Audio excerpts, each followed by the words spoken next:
Good morning, Vibrant Living Alchemists. It's 8:30. I'm a tardy tapper today. I was in the shower and it was a little warm and felt good and didn't get out soon enough.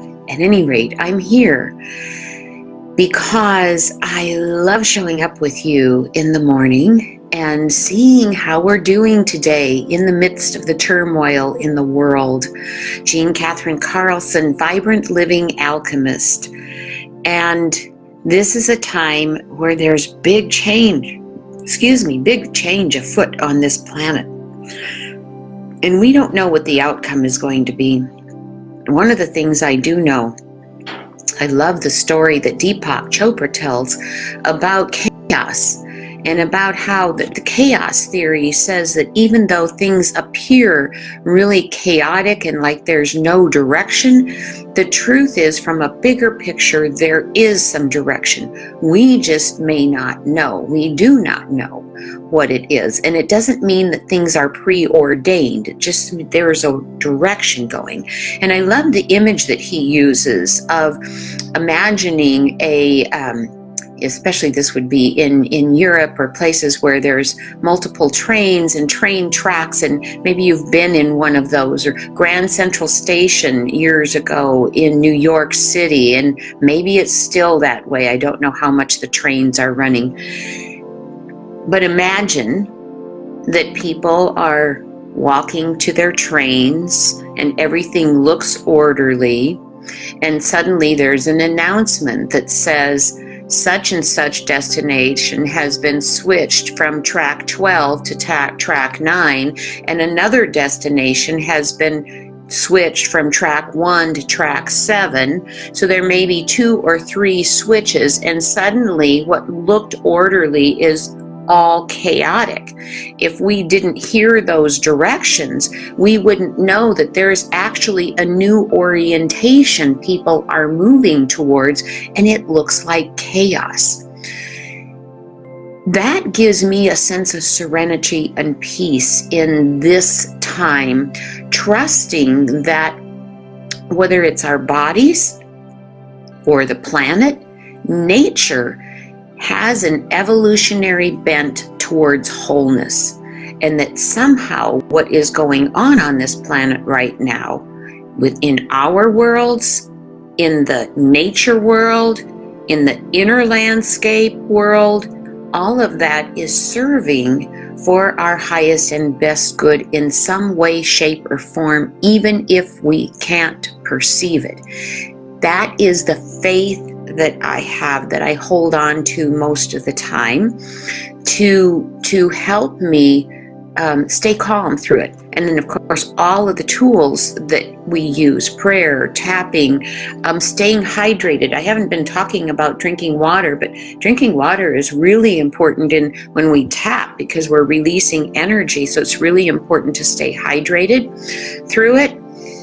So let's see, where do we want to go from here? So yesterday we talked about fasting on stress, and today it's feasting on serenity. And serenity is neither sticking my head in the sand and pretending I don't see what's going on, nor is it putting on rose-colored glasses and saying, oh, it's going to be fine, everything's okay, it's going to turn out. In between there is this ability. One day we talked about leaning into fear. This ability to lean into fear, practice radical acceptance, and be with what is. That is what allows us to move into serenity. Oddly enough, it is by actually opening up, flinging wide the portals of our hearts to allow compassion to reign. And in this article, it also talks about how we have minds filled with wisdom, hearts overflowing with love, and out of the union of wisdom and love comes serenity. So out of the union, the perfect marriage of wisdom and love, heart and mind, when we can marry those two and have a beautiful union within us of wisdom and love, mind and heart, then we have access to serenity. Oh, yay! So Maggie and Huda, enjoy your walk, and I will just keep going on here.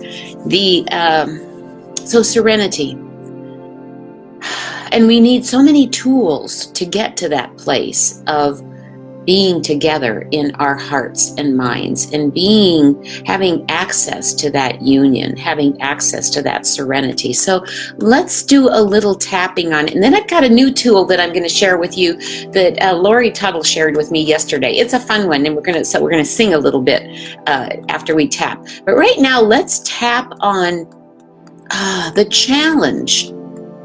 challenge of being with what is.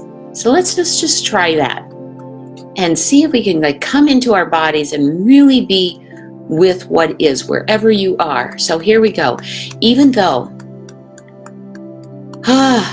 it's hard to be with what is, it's too scary.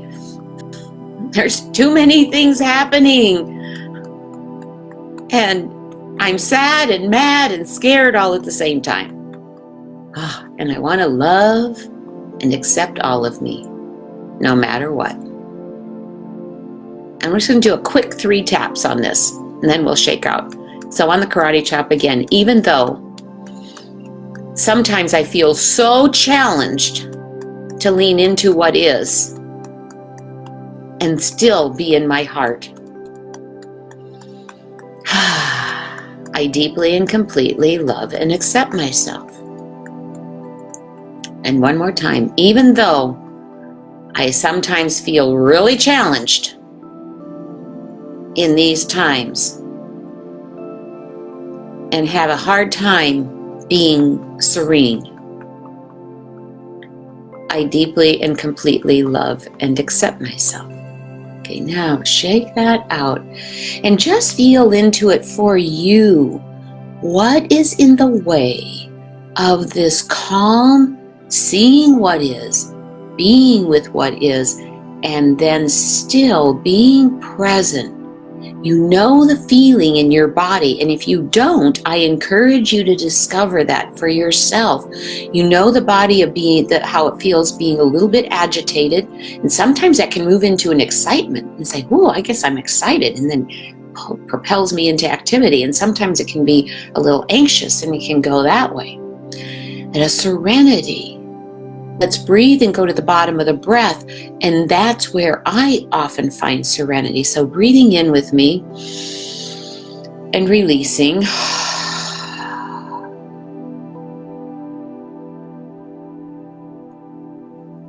And there at the bottom of the breath, often serenity is waiting for us. So feel into it for yourself and ask yourself, what's in the way of me being in serenity today, right this moment? Check in with yourself, and we'll tap on the beginning of the eyebrow. There are things in the way of me feeling serene. On the outside of the eyebrows, how can I get serene with everything going on in the world? Under the eyes, how can I possibly feel at peace when friends and family are at risk? Under the nose and on the chin, how can I possibly feel at peace when I have no idea how this is going to turn out? On the collarbone, how can I possibly feel peace? How can I possibly feel well-being? And under the boobs, when I don't know what's going to happen. And on the wrists, all this unknown. On the top of the head, fear of the unknown keeps me keeps me out of peace. On the beginning of the eyebrows. I know I can find peace in moments. And on the outside of the eyebrows. And I have all these tools. I could tap under the nose and on the chin. I could sing on the collarbone. I could go out for a hike, go out for a beautiful walk in nature. And on the wrists, there's all kinds of things I could do. Maybe I could clean a drawer out in my house.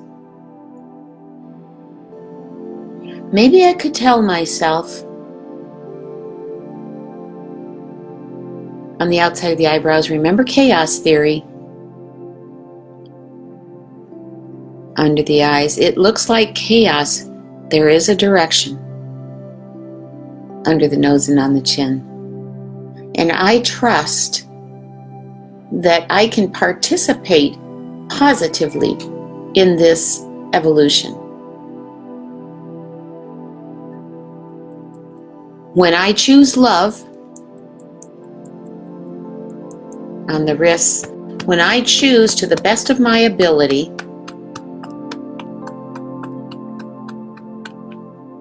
to be peacefully positive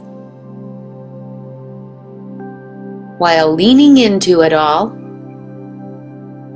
radically accepting it, then I am adding to peace to the world. And what if I could be so bold as to imagine, and on the wrist, that if I were to send some peace to this coronavirus, and on the top of the head, maybe it would evolve into a less ferocious virus. On the beginning of the eyebrows, it's like an angry teenager. On the outside of the eyebrows, looking for love. Under the eyes, looking for attention. Under the nose and on the chin. Pretty interesting, isn't it? That a little teeny thing like that we can't even see on the wrists brought our entire world to a halt.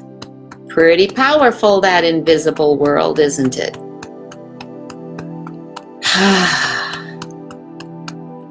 I'm choosing to do my own invisible magic and bring love, choose peace in the midst of turmoil. And so it is.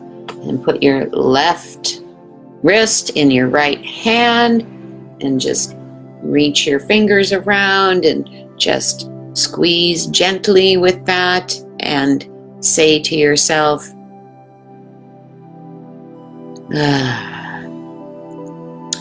I'm letting go.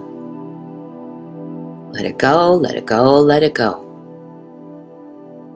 Letting go of the need to know.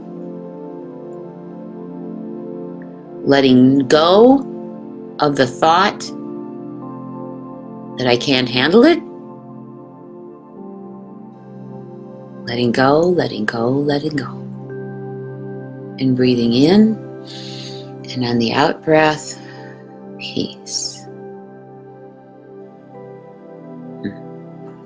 Thank you. All right, so 2 new tools for you today. One is letting go is not easy. I have something that I have called the God box. It can be any box. And in the box, I may have shared this with you before. I'm sharing it again. In the box, I have a little notebook, paper, pen, and when things come up, like, let's see what I have here. Surrender and receive and follow guidance. When I have something that I'm working on, that I'm trying to establish a pattern on, and it's challenging me, I put it in the God box. What does that mean? It means that at some level, I am trusting that there is the bigger picture that's going to guide me and lead me. And the less I get anxious about it and the less I try to control it, the better. Surrender.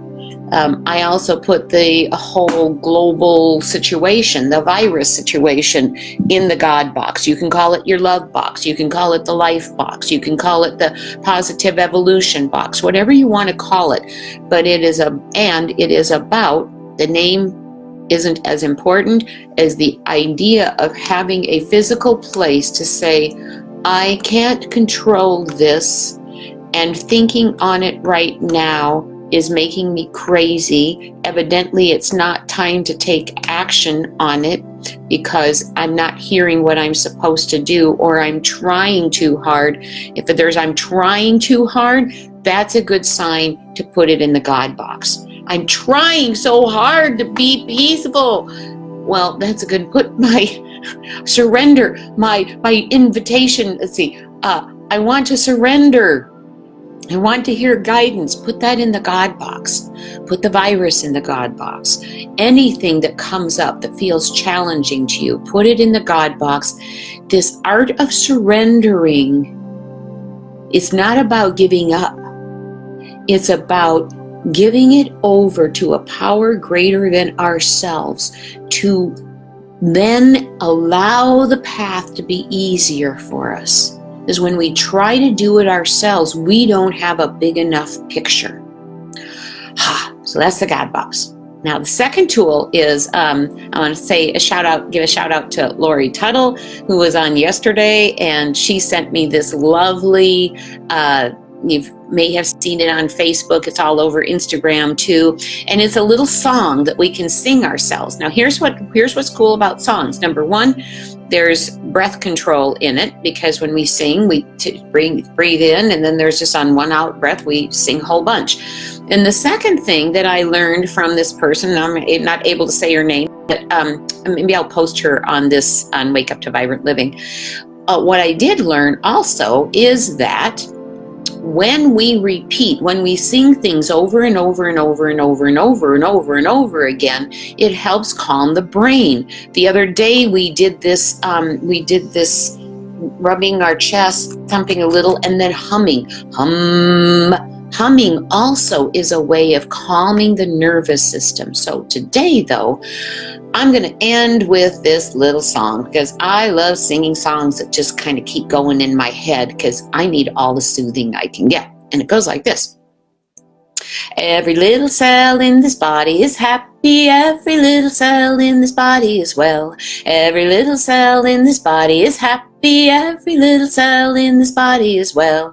I'm so glad every cell in this body is happy and well. I'm so glad every cell in this body is happy and well.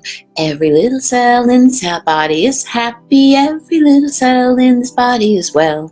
Every cell in this body is happy. Every cell in this body is well. I'm so glad every cell in this body is happy and well.